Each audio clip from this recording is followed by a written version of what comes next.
Dear student, मेरा आज का टॉपिक है प्रॉपर्टीज ऑफ मेटल, जो कि क्लास 6 के सब्जेक्ट साइंस के chapter number 4 sorting material into group से लिया हुआ है। तो आइए हम सबसे पहले बात करते हैं प्रॉपर्टीज ऑफ मटेरियल, यानी मटेरियल जो है इनकी सिफात क्या है। इन प्रॉपर्टीज की बना पे ही इनको ग्रुप में बांटा जाता है। तो सबसे पहले मैं मटेरियल के बारे में लिख देता हूँ। मटेरियल्स, सपोज हमारे पास कॉटन मटेरियल है, वुड मटेरियल है, आयरन ETC, यानी ये मटेरियल है। तो अब हम इनको कैसे ग्रुप में बांटते हैं, तो इनको बांटने के लिए कुछ प्रॉपर्टीज़ हैं, इनकी बना पे इनको ग्रुप में बांटा जाता है। तो आइए हम सबसे पहले डिस्कस करते हैं अपीयरेंस, यानी मटेरियल्स की ज़ाहिरी जो शक्ल है वो क्या होती है, उसी की बना पे इनको ग्रुपिंग किया जाता है। तो सपोज अपीयरेंस में हम देखेंगे लस्टर,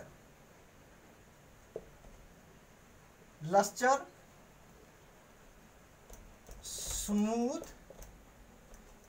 एंड रफ, ये तीन चीजें हम इसमें देखेंगे कि कुछ मटेरियल्स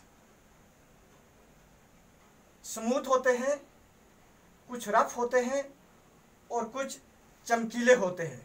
लस्टर का माना है शाइनी, यानी कुछ चमकीले होते हैं। तो अब हम ये देखते हैं कि सपोज फॉर एग्जांपल वुड जो है ये पेपर से मिलती जुलती नहीं है और पेपर स्टोन से नहीं मिलता जुलता है और स्टोन आयरन से नहीं मिलता है। तो आयरन जो है वो वुड से नहीं मिलता है और वुड एल्युमिनियम से नहीं मिलता जुलता है। तो इनमें हम क्या चीज देखेंगे कि वुड जो है, अगर वुड का पीस होगा तो वो होगा रफ सरफेस का, तो पेपर जो है इसकी स्मूथ सरफेस होगी। स्टोन जो है ये भी रफ सरफेस में होगा। आयरन और एल्युमिनियम जो है ये स्मूथ सरफेस में होंगे। तो इनको जब हम ग्रुप में बांटेंगे तो इन तीन चीज़ों की बिना पे बांटेंगे, लस्टर और स्मूथनेस एंड रफनेस, यानी कौन से खुरदुरे हैं, कौन से बिल्कुल उनकी सरफेस जो है बिल्कुल प्लेन है और कौन से चमकीले हैं।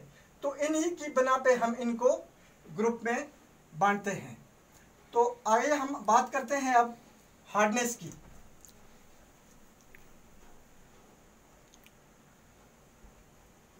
हार्डनेस में कुछ मटेरियल जो है, सम मटेरियल्स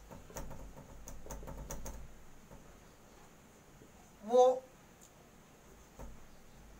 हार्ड होते हैं और सम मटेरियल्स और सॉफ्ट, जो कुछ मटेरियल सख्त होते हैं और कुछ नरम होते हैं। तो जो नरम होते हैं उनको हम इजीली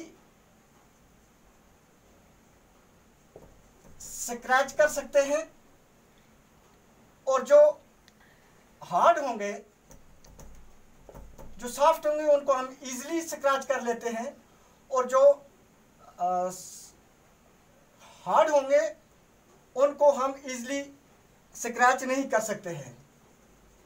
जो हार्ड होते हैं कैन नॉट बी स्क्रैचड इजीली, उनको इजीली स्क्रैच नहीं किया जाता है।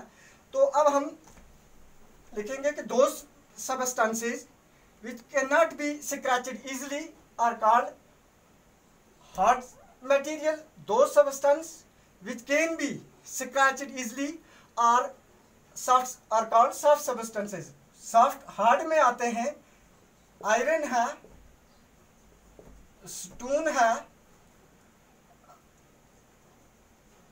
वुड है, कॉपर है, इट्सट्रा। तो सॉफ्ट में कौन से हैं? सॉफ्ट में सपोज हम लेते हैं कॉटन है, कॉटन है, कैंडल है, और स्पॉन्ज, SPONGE, स्पॉन्ज ETC। यानी जो स्टील वुड जो हम यूज करते हैं उसी की तरह एक दूसरे मटेरियल्स में होता है, तो उसके अंदर थोड़े सुराखदार होता है वो, तो उसको हम इजीली ऐसे कंप्रेस कर लेते हैं। कॉटन को भी कंप्रेस कर लेते हैं, और कैंडल जो है उसको हम ऐसे हाथ से नाखून से ऐसे स्क्रैच कर लेते हैं। तो ये आ गई इन दो चीज़ों की बिना पे हार्डनेस, और हार्डनेस में hard substance and soft substance की वजह से इन मटेरियल्स को ग्रुपिंग इनकी की जाती है। तो आइए हम बात करते हैं अब नंबर तीसरी प्रॉपर्टी, सॉल्युबल एंड इनसॉल्युबल। यानी कुछ सब्सटेंस ऐसे हैं जो वाटर में हल हो जाते हैं, वाटर में डिजॉल्व हो जाते हैं, सपोज शुगर, सॉल्ट, और लिक्विड भी लिख लेते हैं हम, liquid suppose lemon juice, vinegar, orange juice. ये जो है ये वाटर में पूरी तरह से डिजॉल्व हो जाते हैं। Those substance which are completely dissolve in water are called soluble substances. यानी जो पानी में पूरी तरह से हाल मिल जाते हैं, गुल हो जाते हैं, तो उनको सॉल्युबल सब्सटेंस कहते हैं। तो सम सब्सटेंसेज ऐसे होते हैं जो उसमें पानी में डिजॉल्व नहीं होते हैं। फॉर एग्जांपल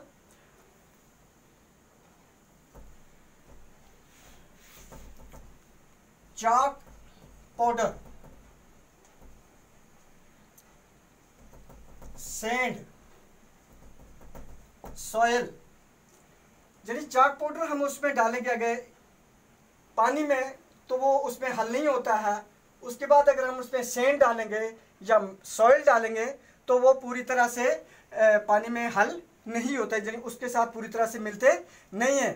तो ये उस पर बॉटम पे बैठ जाते हैं, लेकिन उसमें पूरी तरह से पानी के साथ मिलते नहीं हैं। तो those substance which are not dissolved completely in water are called insoluble substances. और इसमें एक और बात है, कुछ ऐसे लिक्विड हैं, some liquids are not dissolved in water. Suppose kerosene oil, mustard oil, ये जो इनको अगर हम पानी में डालेंगे, केरोसिन ऑयल को डालेंगे, मस्टर्ड ऑयल को डालेंगे, तो ये उसमें पूरी तरह से ये हल नहीं होंगे, बल्कि ये उसके ऊपर अपनी लेयर बना लेते हैं ऊपर, क्योंकि ये पानी से हल्के होते हैं इसलिए ये ऊपर आ जाते हैं। केरोसिन ऑयल भी पानी में अगर हम हल मिलाएंगे तो ये बाद में ऊपर आ जाएगा, और मस्टर्ड ऑयल जो है ये भी पानी में हम डालेंगे तो वो उसमें पूरी तरह से हल नहीं होगा, बल्कि इसके ऊपर अपनी सरफेस बना लेगा, क्योंकि ये पानी से भारी हल्का होता है तो इसलिए ये ऊपर आ जाता है। तो उसके बाद पानी में मिल कौन जाते हैं वो हमने पढ़ लिया कि विनेगर है, ऑरेंज जूस है, लेमन जूस है, वो डिसॉल्व होते हैं। तो आज के टॉपिक में हम इतना ही डिस्कस करेंगे, इसकी 3 प्रॉपर्टीज डिस्कस करेंगे। तो नेक्स्ट टॉपिक में हम ऑब्जेक्ट्स में सिंक और float in water and transparency, ये 2 प्रॉपर्टीज हम नेक्स्ट टॉपिक में डिस्कस करेंगे। आज के लिए बस इतना ही।